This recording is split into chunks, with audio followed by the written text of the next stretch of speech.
Today's episode is an interview with Dr. April Jones. She's a pharmacist, author, and entrepreneur.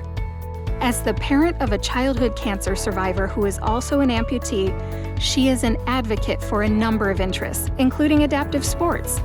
She uses her family's story to educate others and encourage them to find strength in struggle and purpose in pain. As an author, she entertains audiences in print, ebook, and audiobook. You're listening to the Pharmacist Voice podcast, a journey-style podcast about my career change from pharmacist to voice actor. I'm your host, Kim Newlove. I alternate solo shows and interview shows. The solo shows are about my career change, and the interview shows feature a variety of people who use their voices to advocate, educate, or entertain. I specialize in medical narration and e-learning. If you have a project in mind, contact me through my website, thepharmacistvoice.com. Thank you for joining me for episode 39. I'll tell you a little more about my guest, then we'll dive right into our interview. Dr. April Jones is not only an Oncology Medical Director for Pfizer, but she is also the author of No Mess, No Message, owner of the Drifted Drum Company, a motivational speaker, an avid community volunteer, a mentor, and a leader in the pharmacy profession. Along with her many professional credentials, she's the mother of an international adaptive athlete / cancer survivor / college student, and 2 other busy boys. It's her personal journey that makes her an authority on transforming pain into purpose and struggle into strength. There are a number of helpful website links in the show notes. Please visit thepharmacistvoice.com/podcast and visit episode 39 to read those. Without further ado, here's my interview with April Jones. April, welcome to the Pharmacist Voice podcast. How are you? I am so good. So glad to be here. Thank you. Oh, you're welcome. This is fantastic timing. I just finished listening to your audiobook of No Mess, No Message, Finding Strength in Struggle and Purpose in Pain. Great book. Congratulations. Thank you so much. I laid it all out there. So maybe uncomfortably, you know me a lot better than I know you. I bet that happens a lot. It really does. Well, I want to challenge you today. And what I want to do is invite you to talk about your book. And the challenge is, I want you to try to describe it using a timeline. You met your husband, Billy, at the age of 16. You learned all this great stuff about yourself. You transformed. Bring me up to today. Okay. So, I grew up in a small town, met my husband while I was in high school. And I knew that I wanted a really different life than the one I had growing up. So I moved to Memphis, which to us it was a big city. I had gotten pregnant while I was in college, but continued to pursue a graduate degree. Went to pharmacy school. At that point, my second year of pharmacy school, our toddler was diagnosed with cancer. We continued to, really just try to get through those treatments and, get him healthy. I didn't take any time away from school and just kept chugging along. Got my degree. I don't talk about this in my book, but in my 4th year of pharmacy school, I had baby number 2. Then, yeah. And then after pharmacy school, I really, I had options for, residency. And at the time, I was ready for some breathing room. I just wanted to do something that I could feel like I was helpful and productive and, kind of get some sense of what normalcy could be like. So I actually didn't do that. I went into retail management and really enjoyed that. So I was a pharmacy manager for a few years at a chain, and then decided that I was more interested in authoring process changes, and you don't really get to do that at that level. So I connected with an old mentor and made a move from retail into inpatient management.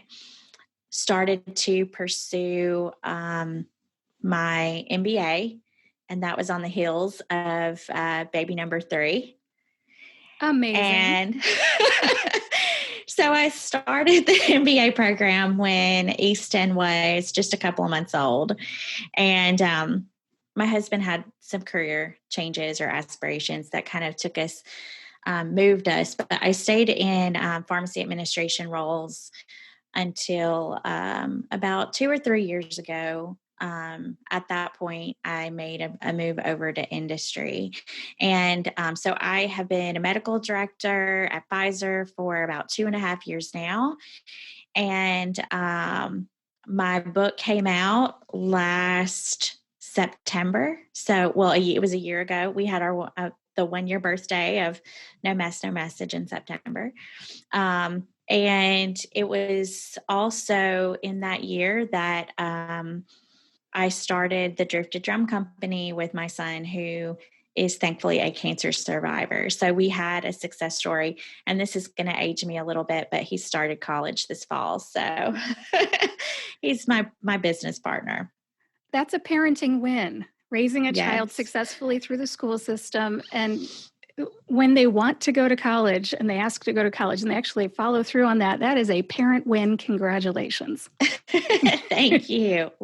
We made it there. I have a grown up now. It's so bizarre. Oh, that's great. That's great. And what's he studying? From the cancer, he endured an amputation. And, but he loves sports. So he really wants to specialize in adaptive sports medicine. There doesn't seem to be a lot of doctors that do that. So we have orthopedists, and we have for prosthetic issues, and then you have sports medicine doctors, and there's always a little bit of a figuring it out kind of vibe going there between the two of them. Yes, yeah. There's definitely a gap. And, I share in my book, I mean, especially the more that I learn and the more publicized Paralympics and Challenge Athletes Foundation and these initiatives to help people with disabilities be more active, I think that it will be it will continue to not only be a need, but a bigger need as the years go by. So he's actually studying. We kind of found a nice way to incorporate the sports medicine part as early as possible. So he's at one of the few programs that have an athletic trainer certificate program, bachelor's program. So he's doing that, which allows him to be on the sidelines with an interdisciplinary team from the very early on. And of course, he's taking his pre-med requisites so that when he completes his 4-year degree, he can pursue sports medicine, at that in a more prepared way. So I'm really proud of him for being very thoughtful about the path that he takes. That's an amazing story. When I read the book, I thought it was just about Tyler and your family and how you took his struggle and transformed yourself from this teenage mother into this warrior mom. But it was so much more. And what's beautiful is you kind of open the story loop where Tyler comes into the picture and Tyler's got cancer. And your whole family basically battles the cancer. And then at the end, you close that story loop. And now I feel like I get to hear what happens afterwards. And I love that. When I watch a movie, I love it when they show some text at the end, or they show some scenes of what happens next. And for me, this is incredibly gratifying because I read the book, I identified very strongly with the book, and now I get to find out what happens after the book. This is awesome. Thank you. Thank you. Yeah. If For my listeners, if you haven't read the book or listened to the audiobook yet, No Mess, No Message, Finding Strength in Struggle and Purpose in Pain by April Jones is a fantastic book. Check it out. Thank you so much. A lot of people, when I was in the process of writing the book and trying to determine like who my target audience is, during that publishing process, you're supposed to be as very narrow and specific as possible. And at first, I think as I started to develop it, it was kind of like my thought would be that it would be cancer moms that connect with my story. But as I really started to share, one of the things that I realized so much about my journey is that it has changed the person that I am. But adversity in general does that, regardless of what your particular adversity happens to be. So for me, it was childhood cancer, but I think I share a lot of principles and just feelings that anyone going through any type of adversity could relate to. So, I told the editor, I was like, this is for anybody like struggling through something really difficult or that could potentially like prepare themselves for something to come. And, of course they were a little bit like, well, that's very broad. And I was like, it is very broad, but I also feel it's very true. So, well, getting the reader's buy-in, meaning getting the person that's looking and shopping for a book to pick it up and buy it or click buy on Audible, that's probably the hardest part. You put your book right in front of me and said, hey, I think you might like this. Why don't you check it out? And through our interaction over the summer, you said, have you read it yet? And I said, no, it's on my Audible reading list though. And it finally came up and I finally listened to it. And I got to tell my listeners, there's this chapter, and April makes a reference to something called the meat grinder. And I'll let you know, she put vocabulary to what I've experienced. Our timelines, April, have been very similar. Young mothers, we went through struggles. Our kids both ended up with a problem at the age of 2. And it's not like there's this magic formula where 15 years need to go by and then you do something about it and tell people about it. But that happens to be, I think, pretty much both of our experience. And what was magical is that you described something that I kind of wish somebody would have mentored me through by saying, what's this meat grinder thing? Can you tell me? Yes. So, yeah. And I felt like it was kind of a crude analogy and I kind of struggled with that, but I couldn't verbalize it any better. I mean, basically we have all of these experiences that we are subjected to. Like we have to take it in. We have good stuff and bad stuff. And sometimes there's more bad stuff than good stuff. And then we can't just deflect what happens. Like even because that's essentially then also a response and that still impacts us. So, we have a choice of how it comes out on the other side. So we have to process what happens to us and we have to make it better coming out than it was coming in. And that's really what overcoming adversity is about. It's processing what's happened to you, choosing to take away something good from every situation, learning how to deal with all of the ingredients and the components that you've been given and make it palatable.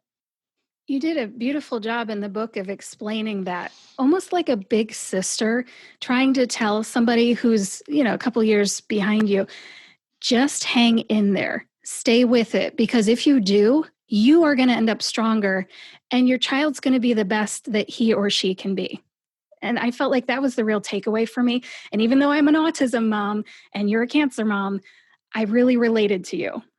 Great book. Thank you. Oh, you're well, welcome. I know that I felt like if I were going to share all of these things that happened to me, I didn't want it to be a memoir. I didn't want it to be something for the sake of sharing. I wanted it to me, the purpose of it was to help someone else be stronger. And I feel very strongly that if the pain happens to us and we just put it in the past, then what was it for? Right? So I want my pain to be worth something. I want it to have, if I can save someone else from experiencing that, I don't know if that's the pharmacist training in us, or, like the way that we find compassion and caring for others. I think it bleeds over into every other area of our life. And for me, that was meant a lot to me, that if I could save someone or spare someone else by just sharing what I went through, then it would made the pain worth it, basically. Well said. And might I just say, you may not have realized it, but just supporting somebody who's just at the beginning of their journey and reminding them that, hey, look, I made it through this and you can too, just stay with it. That's important. I remember my friend Rachel telling me when my son Craig was first diagnosed with autism, you need a mentor. And whether you realize that or not, in this book, April, you mentor people. Oh, thank you. For sure. You show us how it's done right. I didn't know I definitely couldn't have said, at the age of 19 or the age of 22 that, fast forward almost 20 years later, that I would have had such a beautiful journey filled with pain, but that it would still be a beautiful journey, and that I would be able to reflect back and be able to mentor someone else. And I do think that would have meant a lot to me at that stage. So I'm very thankful and grateful that I could potentially, my words could be that for someone else. You fit into the criteria for my podcast so perfectly. You are an advocate for children with cancer and families who are supporting their child with cancer. You are an advocate for adaptive sports. You educate people on transforming themselves and becoming stronger. You help people find strength in their struggle and purpose in their pain. And you're entertaining, whether you realize it or not. I really did enjoy hearing you read your book to me. There's something that happens when the author reads their own book, and not everybody can do it. But you accepted the challenge and you did it. And I would actually like to focus on that for a little bit. Would that be okay? Absolutely. Okay. You were inspiring, but you were also entertaining. You had this bright, sunny disposition for the most part, even when you were sharing your struggles. And I think that's a testament to how you transformed. Really, you took the mess, and there's this message you get to share. How did you decide that you wanted to narrate the book instead of hiring a narrator? I think when it came down to it, there were a couple of reasons. One is I felt like if I were to be completely authentic and transparent, then, and I'm sharing all of me, then I needed to really share all of me. So I didn't feel like, I felt like I wanted people to connect to what I went through. And to do that, they really needed to hear the emotion in my voice, and that every word that I put in there was thought over and prayed over and was purposeful. So I wanted the emotion and the history and the background behind each one of those when I read my book. So I really tried hard to convey it in a way, like the way that I felt when I wrote it. So that's kind of my biggest reason. And I think that someone else can't really do that for you, no matter how good how good of a narrator they are. When your story is so personal, they didn't feel those things that you felt, so they can't translate that. No matter how good of a reader they are or how experienced they are, they didn't feel what you felt. And I felt like that was important for this story. It may not be the case for every book, that I ever write, but I think for this one, no one could convey it the way that I could convey it, because it's my story. And so it was important to me. I think you made it look easy. I had a good production team too, though, so I can't take all the credit. Yeah. Well, I went through audiobook narration. I went through a formal audiobook narration program. It took me over a year. Half of it's doing the tech. You need this perfectly quiet space and you need the equipment and you have to, how many times did you screw up? You need those people to cut those out and paste them together. And yeah, I'm kind of jealous that you had a production team. I would love to just show up to the mic and have somebody fix all my mistakes. But it was a really cool experience. And the guys were very experienced and super professional. And so we would read a piece and then, like if there was something that they didn't like, or they heard my stomach growl, or like, it happens. If I got tongue tied or whatever, that really a lot of the editing happened as we read. So, I would stop and then like say that sentence over again. Or if they didn't like, I would pause at the end of a paragraph. They would kind of listen to the last few sentences and determine if it was good. And then we would keep going. So for me, it was really neat because a lot of the, all of the groundwork happened during that, but also a lot of the fine finishes happened at the same time too. And then of course there was more work they had to do at the end, but a lot of the editing really happened as we went. So it took me, for that entire book, it took me about a day and a half to do the entire project. And, but it was a really fun experience, and we ordered in food and, it was fun. Like, and they were fun to work with and they tried really hard to make me feel comfortable.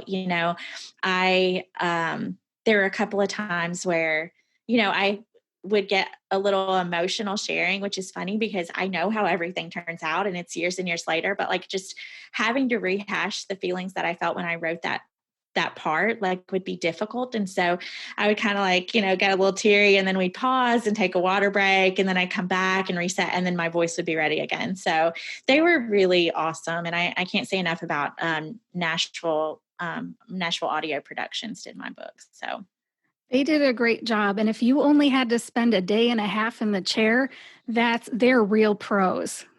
Yeah. Way to go, guys. It would take me at least, I would say 40 hours to do it, just with all the mistakes and pickups. And if there's a jet that flies overhead or a truck that rumbles outside, it makes a big difference when you have a pro studio with pro engineers. So kudos to those guys. And John was like, you're such a pro. He was like, you have the right pace, you have the right rhythm. Like, I was just kind of steady and I was like, well, it helps. I've read this book actually like a million times by now through all the editing. So that's probably, and I practiced, in advance. So I would, before I ever, set a date with the company, I had been using my voice recorder on my phone and like doing practice recordings. And then I would go back and listen to it just to see so I did practice a little bit to be sure I wasn't reading too fast or too slow.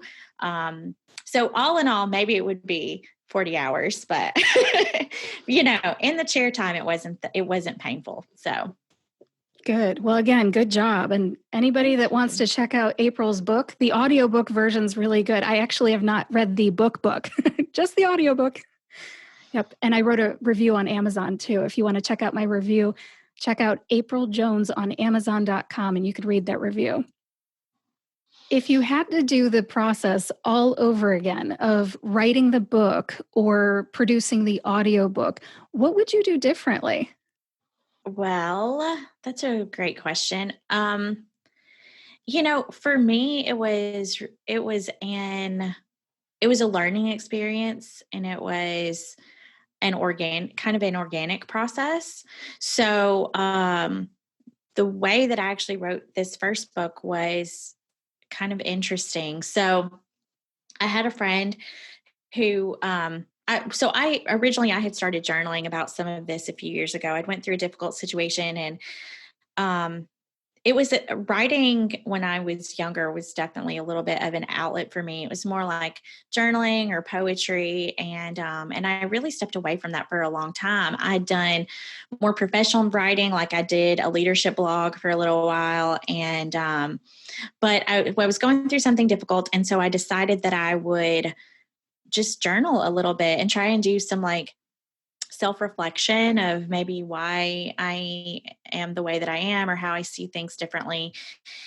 And I didn't know what exactly I wanted to do with that eventually. And that was okay. It was just writing for me. And then I had a friend, and I talk a little bit about her story in the book, but we grew up together and we were very, very close friends growing up in our small town.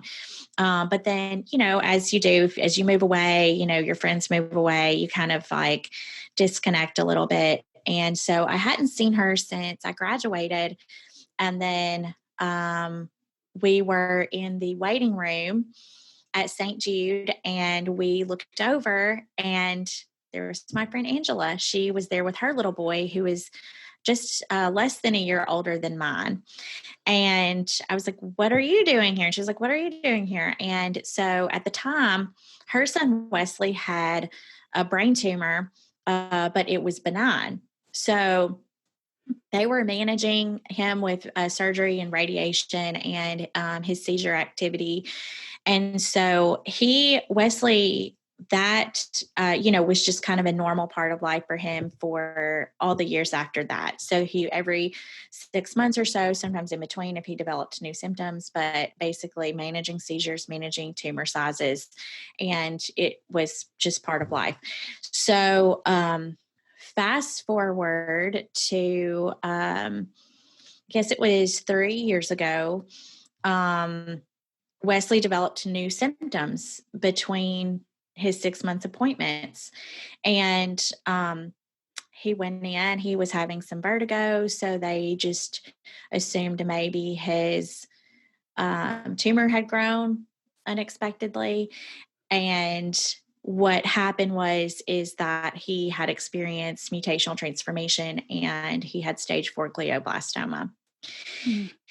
So when Angela called me, I just remember being so devastated for her. And, we had stayed in touch, but we hadn't stayed, like frequent contact or, we didn't see each other all the time. But it was one of those things where, you know who your pillars are when it comes to that, because there's just not a lot of people in your inner circle that understand what you're going through or, don't know what to say or whatever. And so I really just supported her the best that I could for that year. And, was just a person for her to, when she was so graceful about it and so strong with any of her interactions, public interactions. And so I just tried to be her outlet for when she couldn't feel that way. And so towards the end it really got to be difficult. And I was like, she said, it's getting hard to kind of talk to people and I don't want to be like rude and like shut everybody out, but I don't feel like strong to just verbalize what's happening because I'm getting emotional about it.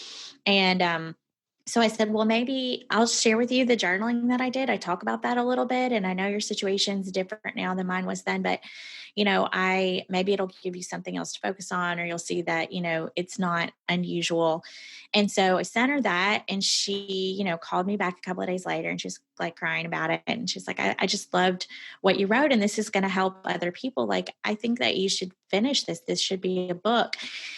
And so it was, just a couple of months later, I guess. And it was close to, at the point when Wesley was going to pass away, I said, you're right. Like if we went through this, then what is it for unless we can help other people? So Angela started the Wesley Youth Warriors Foundation and I committed to sending her a chapter of every month until my book was done. And I did that entire year until it was finished. So we have really supported each other in that, like helping is healing kind of process. That is a beautiful story. I am so sorry that she lost her son. That is never easy. But the way that she supported you and encouraged you and challenged you, I love that. Would you have done that any other way? I mean, would you have even written the book if it weren't for her? Maybe not. I don't know. Maybe not.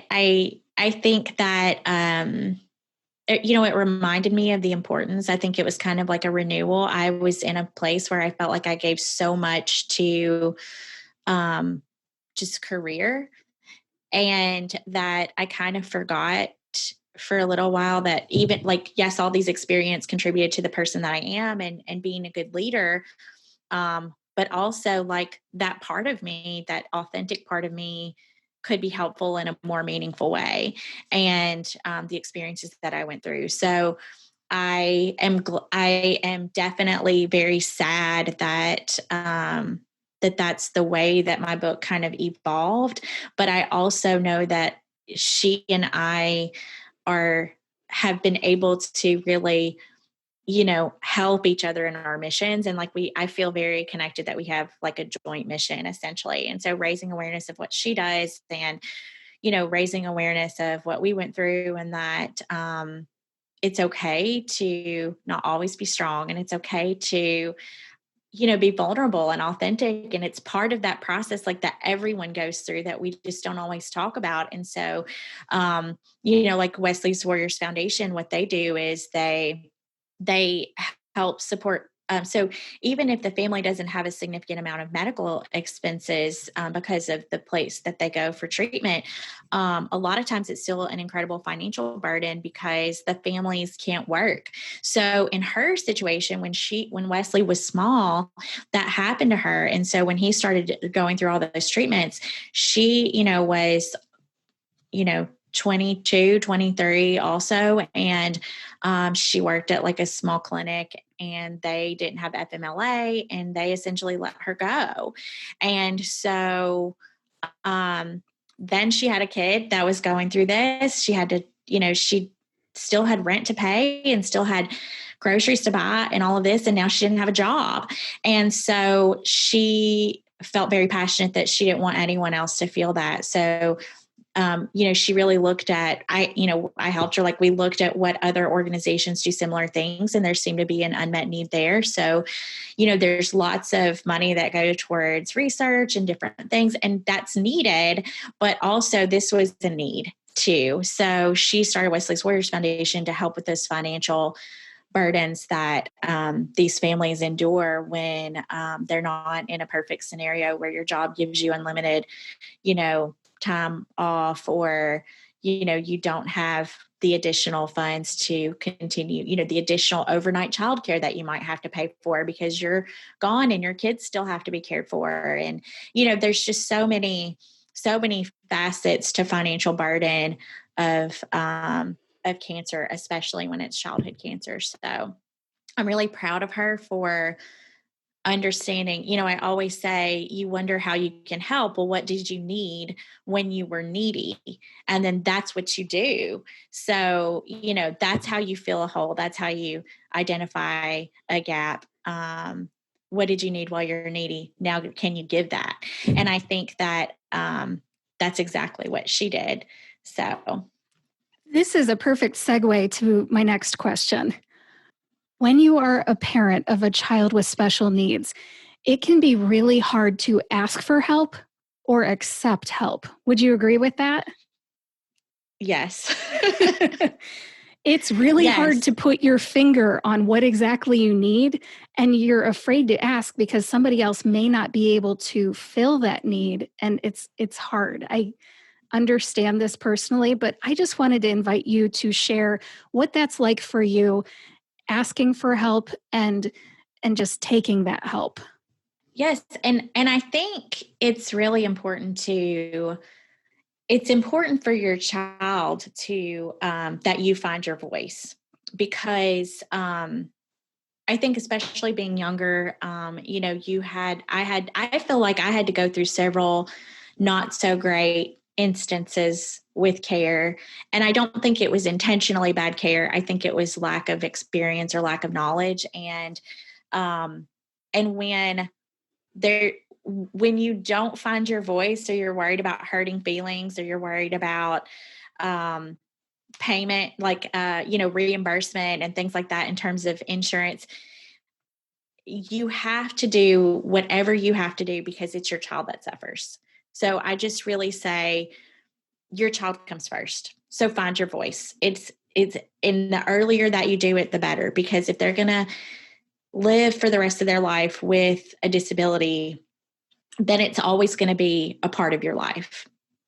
There are some times where you don't know what you are lacking and you don't know that it could be better. And that is why getting involved with organizations or support group or anything that you can to connect with other people with similar disabilities and diagnoses is important. Even if it's adults, like if you have a child with a disability, even connecting with adults with that disability, you can learn something from them. So even though you don't think that you need that emotional support or you're good, like, you're living life and it seems to be okay, there could be a lot. You might think it's okay, but it could be better. And like your responsibility is your child. So exposing yourself to other experiences is incredibly important. And what I found is I have learned a lot. I have learned about a lot of resources, connecting to Challenged Athletes Foundation, connecting to other moms that have had kids that were older than Tyler that had already like kind of been through some of the steps that I hadn't gotten to yet. That was incredibly important. I found that I was able to do that, and definitely now I'm able to do that. But, as you grow and as you learn, you get to share with other people that haven't had the exposure that you've had. So it's a two-way street, and it's really fulfilling to learn about something new that you weren't aware of. And then you can go back to your prosthetist and ask for it, or you can like get them plugged into an activity or an event that you didn't know about, so that they can try new things. And then to be the resource for someone else, it's really rewarding because you remember how appreciative you were and how big of a difference that made to your child. And, sports isn't everybody's thing. So, I'm always mindful of that. And I try to listen for any kind of resources or any kind of, opportunities or grants or anything like that, because even though it might not be like Tyler's preference or Tyler's cup of tea, it might be important for someone in his circle or another mom that I meet down the road, and just being able to convey that, then, I've got feelers out for everything. I like how you mentioned you're going to be a resource to others, even if it's not what Tyler needed. That's important. I think all of us need to have that growth mindset. There's all these things out there. Oh, good. Let's learn about those. There's so many people who have challenges. I'm just going to relate this to being an autism mom. There are some families who aren't as open-minded, and their families are broken because some people don't face their challenges head on. They escape. They go find something else. Their marriage breaks, whatever the case may be. But what I'm trying to say is that if you look at it as a growth mindset, instead of pointing your finger at people and saying, you have the answer, why aren't you giving it to me?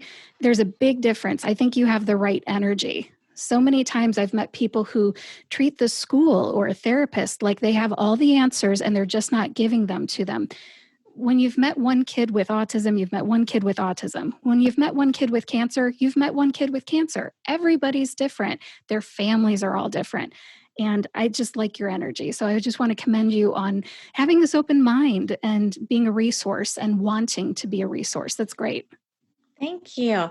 And I had to learn early on. So I was probably about, I was probably about 27 or 28 when I first learned about like the first thing about adaptive. Back then, it's really sad to say.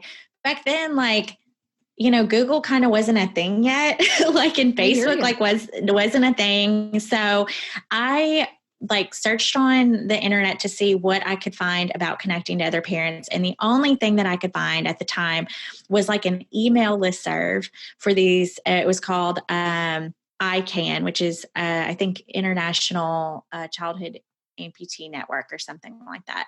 And I joined the listserv and I got an email, like one of the moms on there had mentioned, like, has anyone heard of the Endeavor Games in Oklahoma?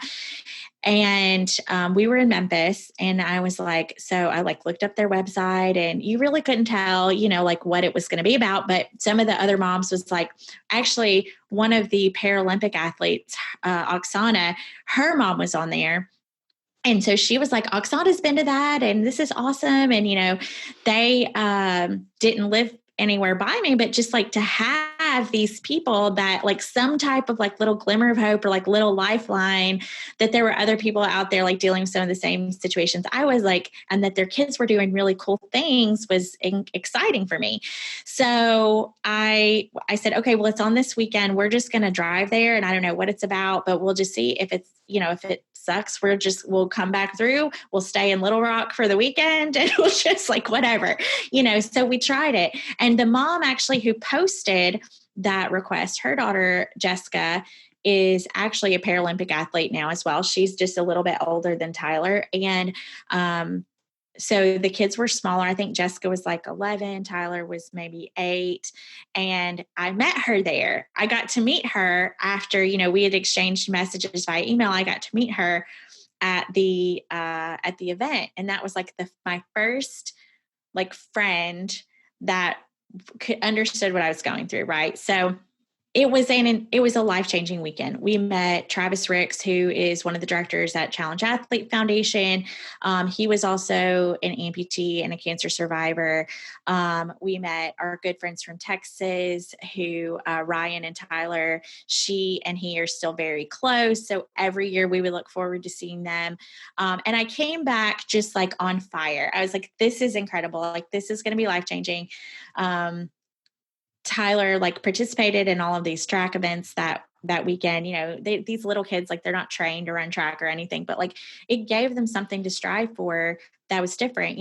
We went there after Tyler, feeling a little down all the time about losing races at recess, but then like this was something new, and he came home with gold medals. And so he was just, you could just see like this ignition in him of possibility of trying new things and just like joy of doing a good job.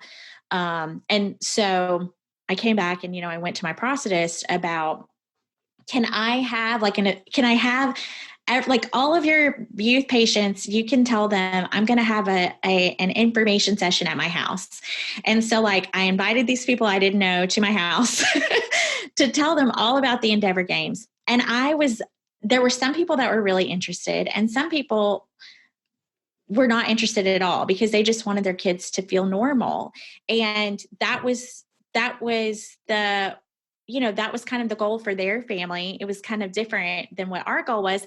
And I felt a little deflated about that. Like, I was like, this is life-changing. Like, why don't you care about this? But you have to understand that like everyone is in different places on their path. And so just because it was the right thing for me then, that's not necessarily what their family needed. But the more that you share, if you're willing to share, then it might be just what someone needs. And you can't not share because you feel like they're not going to accept it, because even if they don't accept it, at least you've given them the knowledge, right? You've planted that seed, and they may not need it today, but they may need it in 2 years if their kid is struggling with social issues, or they're depressed, or you find they love piano. And I told you about a grant that allows your kid with no hands to take piano. You just never know what might resonate with someone later, as long as you plant that seed. So I started to not be offended, and I just word vomit onto people what I know, and hopefully something sticks that they appreciate.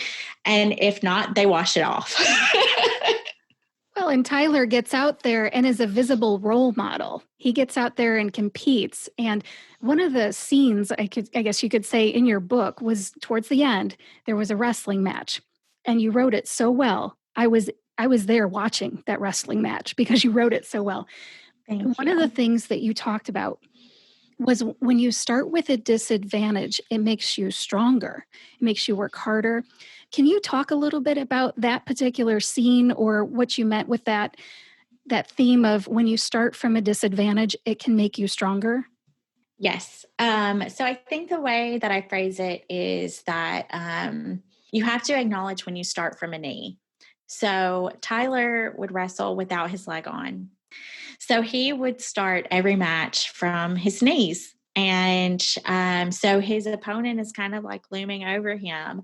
And, they may have some advantages when it comes to balance or when it comes to, on one side or the other. And it means that Tyler has to be stronger and work harder and be faster and to overcome the acknowledged disadvantage that he has. So when he does win, it's definitely significant, but it's significant because he knows how hard he had to work to get the win. And when he doesn't win, he still knows that he started from a knee. So he's better than he was yesterday, and he had a longer way to go than his opponent did. So he can still give himself the credit that he deserves because he knows how hard he had to work. So I think that for me, that's very inspirational. I really, even though he's the child and I'm the mom, there's so many ways that I learn from him and look up to him because of the driven and appreciative mentality that he has. So he's grateful for those opportunities to try hard and work hard, which is a really, I think, cool and kind of unique thing. I think he's using everything he learned to now be your business partner. And you have this company now. And let's talk about that, the Drifted Drum Company. Tyler is your business partner. Tell me about the company. How did it get its name? And what do you do with it? So the company came about really as I was publishing the book. We really wanted to determine where, what comes next. So, in the process, I guess as part of this story, I should share that when I published my book, I really looked at all of the publishing options to decide what was the best for me. I think everyone should really consider all of the publishing options based on the goals of your book. And for me, one of the goals of my book was that I wanted it to be my story in a way that was really unedited by someone else. Like I didn't want it to be filtered by someone else. I didn't want it to be molded by someone else to meet a particular audience or to, I didn't want it to fit their idea of what my message should look like because it's my message. And I was very honest about a lot of things in there that maybe they would say I shouldn't tell. And I'm like, this is my tell-all. I'm doing it. So when I thought about that, I kind of decided early on that, first of all, I like things on my timeline. As pharmacists, we can be very, stubborn that way. That's okay. We admit it. So I wanted things on my timeline. I wanted to be in control of that. And I wanted to be in control of the final product and what my message said. And so I decided that traditional publishing was, even though I had some good connections and I know about some really good companies, I still just felt very adamant that probably I didn't want to go that direction.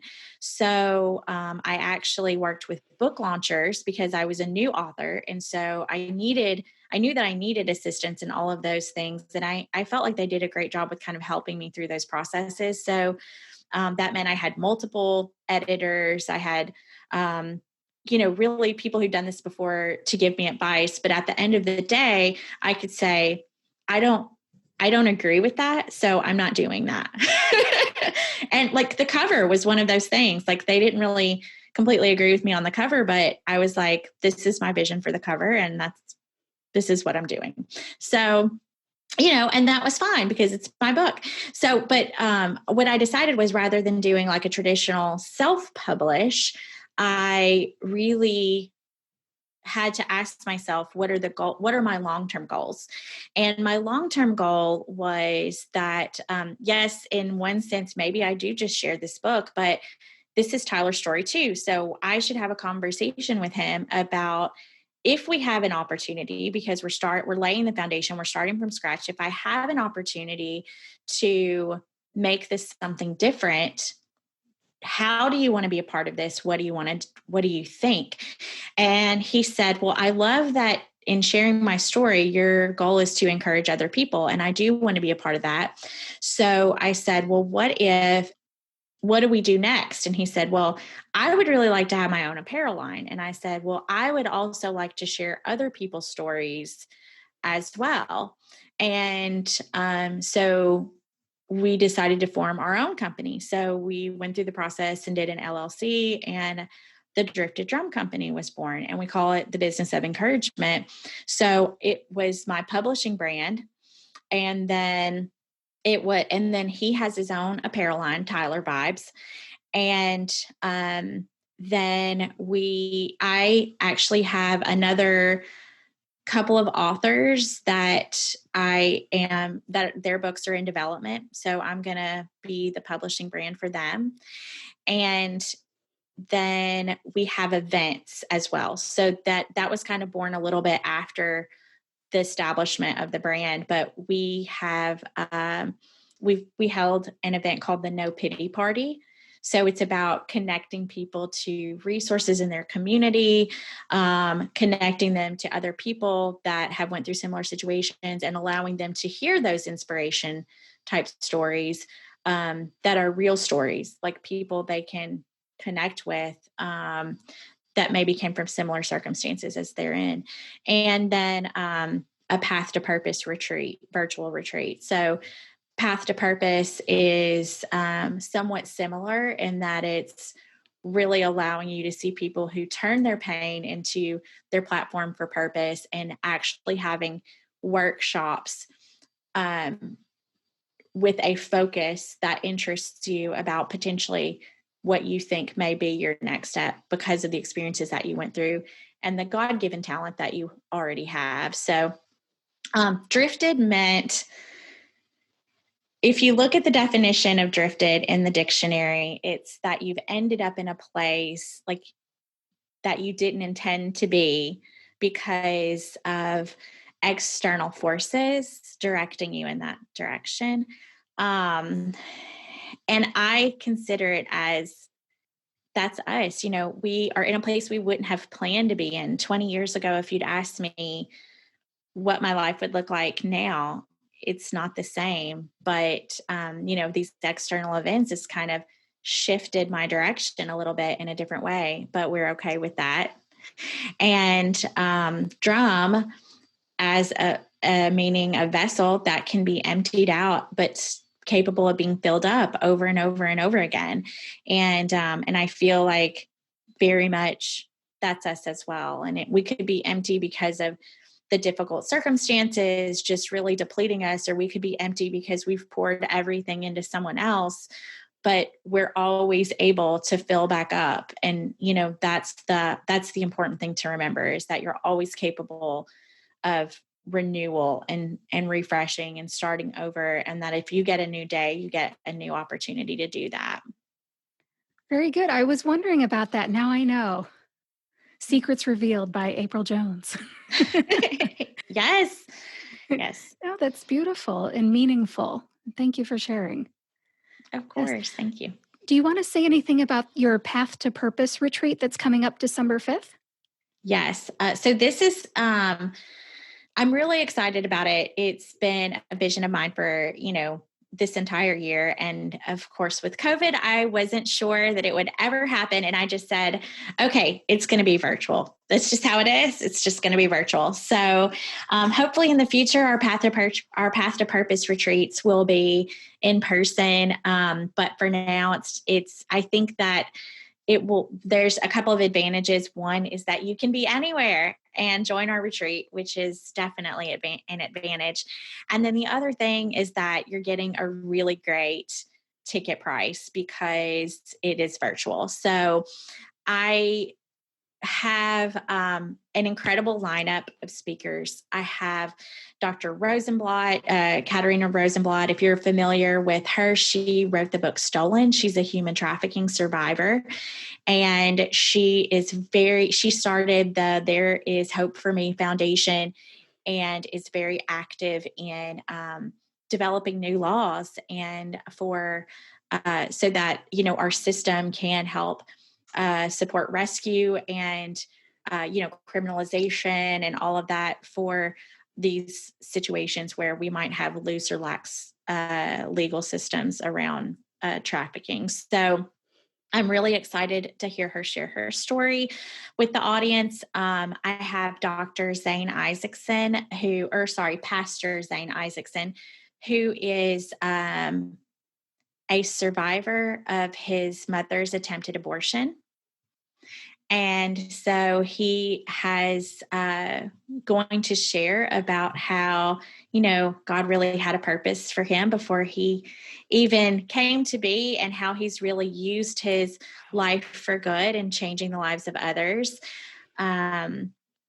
Let's see, we have in our lineup Monica Schmelter, who is the talk show host of Bridges on the Christian Television Network. She's managed the Christian television broadcasting in the Middle Tennessee area for, I think, 20 years. She's an author of multiple books. Her story is incredible. And then Fabi Powell, who is the founder of the Josh Powell Foundation, who is dedicated to sarcoma awareness and advocacy. But her main message is to keep going, because even if you're facing a terminal diagnosis, that every day that you're here is a day that has meaning. And so she was in her late 20s when she met her husband-to-be, very healthy Army Ranger, handsome, charismatic. And it was very shortly after that he got his diagnosis of synovial sarcoma. So they didn't get very long together. And it's really changed her life. Her journey with him has changed her life. So I'm excited about our speaker lineup. I'm going to share a little bit about my story. My new director at the Drifted Drum Company is going to also share her story about drug addiction and recovery, from being an addict to being an evangelist. And so then afterwards, we're going to have workshops. So we have several areas of focus. People who think that their purpose is likely in writing, or are interested in finding purpose in writing, ministry, just finding career, like how do you mesh, find a career that meshes with your experiences. So I believe Dr. Jerica Dodd. Jerica, yes, definitely. She's been a guest on this podcast. You bet. Yes. So she is going to be the facilitator for that. So, an incredible career coach. She's going to share her story with our guests and help them work through how do they find a purposeful path. You're in for a treat. She's got a gift. She's incredible. And her story is incredible about why she made those career changes and how she's, been able to find fulfillment. And, I'm really excited about what she has to offer for our guests.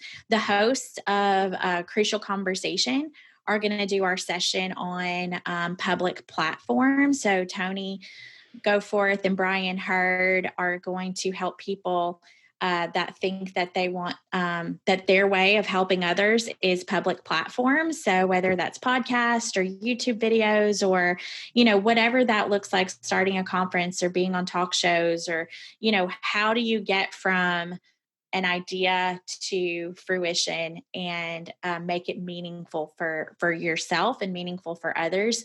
So they're hosting that. So definitely, I hope people take advantage of the opportunity to join this first conference, because not only will you be inspired, but you're going to leave with a tangible action plan of what you should do next.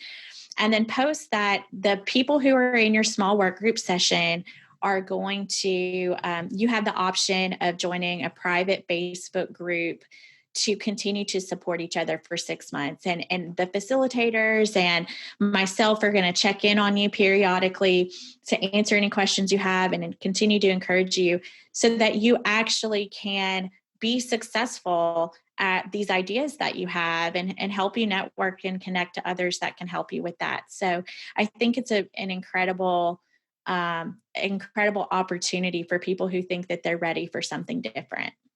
I agree. Now, what's the website so they can register for the Path to Purpose event? So it is thedrifteddrum.com. And you'll see there's like there are categories. So you'll have the like apparel, published content, and then events. And so under events, that's where you're going to find the Path to Purpose ticket purchase, and it will have the 5 categories. So you'll choose at your ticket purchase which one you feel like aligns with your goals. And then there's also going to be some freebies, some Drifted Drum swag that you'll get, which will be a surprise. So very good. Now, what's the cost and approximately how much time would someone spend at this retreat? So on December 5th, it will start at 10 a.m. Central. And so the general session will last 2 hours. There'll be a 30-minute break, so you can go grab a coffee or some lunch, and then come back ready to work in our breakout sessions that will be a maximum of 2 hours. So some of them might finish up a little early, but it will definitely be like robust time with your facilitator in this small group session. So tickets are limited. The cost is $50 for the 4.5 hours. So an incredible value. Plus you get free stuff. And then and then I have a coupon code that is that for all of your listeners that says, if you just type in "We Love Kim," then that will. Yes, We Love Kim. That gets you 10% off your ticket price. Very good. I like the coupon code. I might have to buy a ticket myself. Not really. I think you won't be disappointed. Oh, yeah, absolutely. This is kind of my thing. I like to be inspired.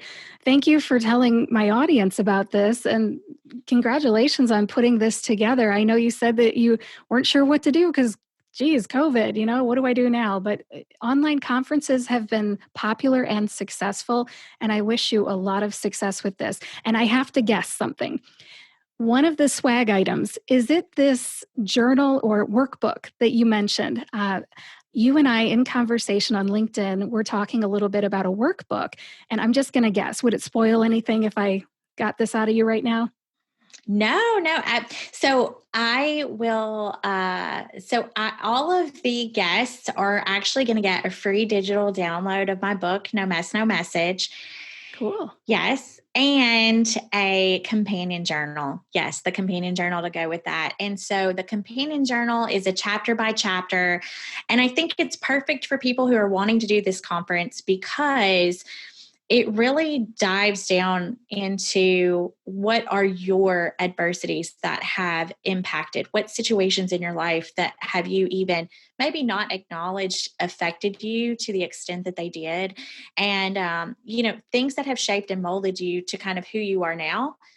What do you like about the person that you are now? And what do you feel like should change? And I think that we have to be honest with ourselves, and we have to be open to self transformation when we're not happy with ourselves. So I hope that the companion journal really allows the reader to extrapolate what I learned during my journey and apply it to their own life and their own path. Reflecting can really teach you things about yourself, can't it? Yeah. Absolutely. Now, when you published this book, I know there's a print version, an ebook, and an audiobook. Did they all come out at the same time? Yes. Way to go. Thank you. In my review on Amazon, I had actually challenged the author, being you, to publish a workbook too. And little did I know that it exists. But I think that, publishing that as well would have value for your readers and your audience. So I challenge you to get that out on Amazon, girl. Thank you. Yeah. Oh, you're welcome. I had, as a new author, I think we always are definitely a little bit skeptical of, will people accept my message? Will they find meaning in it? And I think that I was kind of in that stage when I published about, not being as confident that this would be something that people would just really find joy in. And but I've gotten a ton of incredible reviews, and yours included. So thank you. You're welcome. And I've had lots of people download my companion journal from my website, but it's not transparent from Amazon that's available on my website. So you're right. It probably would be valuable to put that out on Amazon as well. So I'm definitely gonna make that a goal. Well, is there anything else you'd like to share before we wrap this up? Well, I guess, if you speak it, it must happen. So, I would say that your listeners can look forward to potentially a No Pity Party podcast next year. How exciting. And it's really also going to, it's going to be very focused, just like our No Pity Party event. It's going to be focused on sharing messages of inspiration, and then taking the theme of, that author or that guest's journey. So, so taking that theme and sharing about resources that we know to be available for people dealing with that difficult situation, that listeners might not know about. So if you can relate to their story, we're also going to share resources that either help that guest, or we're going to do some research about what organizations are out there meeting needs for that particular situation of difficulty. And then at the end, I'm going to be doing an advice call, like an advice column. So the guests that's on that day are going to help me on the fly. It's not going to be prepared. We're going to answer that question with that guest at the end of our show. So you'll be able to submit questions to me through the Drifted Drum Company page. So thedrifteddrum.com. You just go on there, you sign up for a newsletter, and then you can reply to our newsletters, or you can do the contact us at the bottom of the page and submit your question. So it should be fun. Wow, that sounds great. And if you don't mind my making a recommendation, would that be okay? Yeah, no, absolutely. I could see you building a Facebook community around this where your previous guests are there. And if anyone has a question, they can shoot it out there. And if the guest is available to answer it, then boom, there you go. Oh, yeah. No, that's a great idea. So I have like a No Mess, No Message Facebook page, but maybe I just change that over to the No Pity Party podcast page. Because, I definitely like the No Mess, No Message page. People have been sharing their stories of encouragement to help other people. And that's been really valuable for those that have been a part of the group. So it's become kind of this safe place of, like a community. So if you're interested in joining that page, the No Mess, No Message, share your story is what it's called. No Mess, No Message, share your story. And that's on Facebook. And then, and you can connect with me all over the place. So, yep. For anyone listening, I will have links to all of April's social media, anything she's mentioned in the show today in the show notes. And if I don't get them in the show notes, send me an email and I will get them for you. Thank you. All right. Well, thank you again for being on the Pharmacist Voice podcast. I hope you have a fantastic fall and good luck December 5th with your Path to Purpose retreat. Thank you. It's been a pleasure. Thank you for joining me for episode 39 of the Pharmacist Voice podcast. Visit thepharmacistvoice.com to subscribe and read the show notes.